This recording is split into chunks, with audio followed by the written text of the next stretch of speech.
60 ఏళ్ల తెలంగాణ ప్రజల కలను నిజం చేసినటువంటి వ్యక్తిని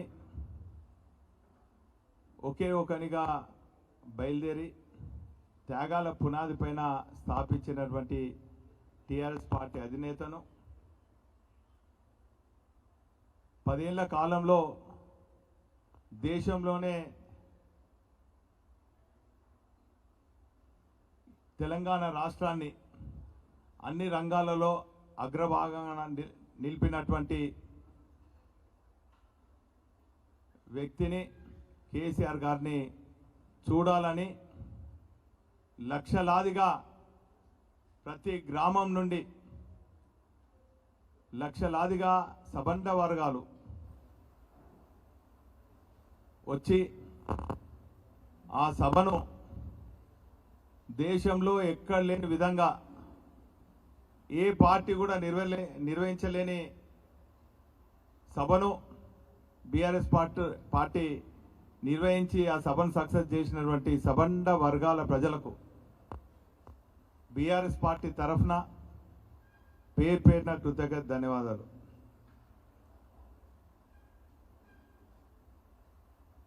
ఇరవై 25 ఏళ్ళ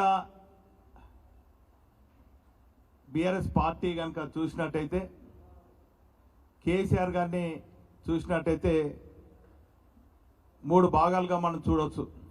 ఒకటి, ఒకే ఒకనిగా బయలుదేరి 14 ఏళ్ల పాటు తెలంగాణ ప్రాంతమంతా కూడా తిరిగి అన్ని ప్రాంతాలలో అధ్యయనం చేసి అన్ని వర్గాల సమస్యలను అధ్యయనం చేసినటువంటి వ్యక్తిగా తాను ముఖ్యమంత్రి పదవి చేపట్టగానే ఆ వర్గాలకు న్యాయం చేయాలని మేనిఫెస్టోలో కూడా పెట్టని అనేక అంశాలను, ఉదాహరణకు చెప్పాలంటే తెలంగాణ ప్రాంతంలో ఉన్నటువంటి ఏ ఆడపిల్ల తల్లిదండ్రి కూడా తమ పిల్లలను ఆర్థిక ఇబ్బందులు లేకుండా పెళ్లి చేయాలని చెప్పి చేపట్టినటువంటి పథకమే కళ్యాణ లక్ష్మి. అంటే ఇట్లా చెప్పుకుంటా పోతే 400-500 పథకాలు కొన్ని మేనిఫెస్టోలో ఉండి కొన్ని మేనిఫెస్టో లేని అంశాలను కూడా వారు గొప్పగా 10 ఏళ్ల పాటు చేసిండ్రు. కాబట్టి ప్రజల్లో కేసీఆర్ గారిని మరి చెరగని ముద్ర వేసుకున్నారు. కాబట్టి స్వచ్ఛందంగా వచ్చిండ్రు.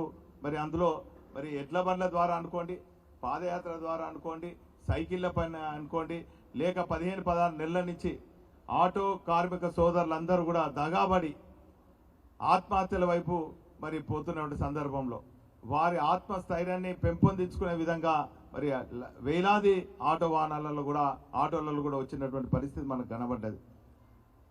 రైతులైతేనేమి, రైతు కూలీలు అయితేనేమి, కార్మికులైతేనేమి, కర్షకులైతేనే ఈ తీరుగా అన్ని వర్గాలు వచ్చి మరి సభ విజయవంతం చేసినందుకు వారందరికీ కూడా పేరున కృతజ్ఞత ధన్యవాదాలు. అదే తీరుగా నెల ముందు నుంచి మా కార్యక్రమాలన్నీ కూడా పార్టీ కార్యక్రమాలన్నీ కూడా electronic, print media, social media రకరకాలుగా మీడియాల ద్వారా ప్రసారం చేసినటువంటి నా ఆత్మీయ ఎలక్ట్రానిక్, ప్రింట్ మీడియా, ఫోటోగ్రాఫర్స్, కెమెరామెన్స్కు అందరికి, సోషల్ మీడియా వారందరికీ కూడా, యూట్యూబర్స్ కూడా అందరికి కూడా, ఈ పేపర్స్, యూట్యూబర్స్ అందరికి కూడా పాజిటివ్గా ప్రసారం చేసినటువంటి వాళ్ళందరికీ కూడా పేరుపైన కృతజ్ఞత తెలియజేసుకుంటూ మరి ఇంకా రాబోయే రోజులలో కూడా గతంలో ఉద్యమ కాలంలో ప్రజలతో మామైక్యమైనాం. ప్రభుత్వంలో కూడా ప్రభుత్వం చేపట్టినటువంటి సంక్షేమ పథకాలు అర్హులైన వారికి అందియాలని మరి ప్రజలతో మామైక్యమైనాం. ఇప్పుడు ప్రతిపక్ష పార్టీగా మరి ఖచ్చితంగా మేము ప్రజల్నే ఉండాలని చెప్పి మా కేసీఆర్ గారు ఆదేశించడం జరిగింది. కాబట్టి ఖచ్చితంగా ఈ పార్టీకి ఇంకా 100 ఏళ్ళ భవిష్యత్తు ఉన్నది. 25 ఏళ్ళ రజతోత్సవం మరి జరుపుకోవటం, అది నేను ఒక జిల్లా అధ్యక్షునిగా ఉండటం నిజంగా మరి నేను అదృష్టంగా భావిస్తున్నాను.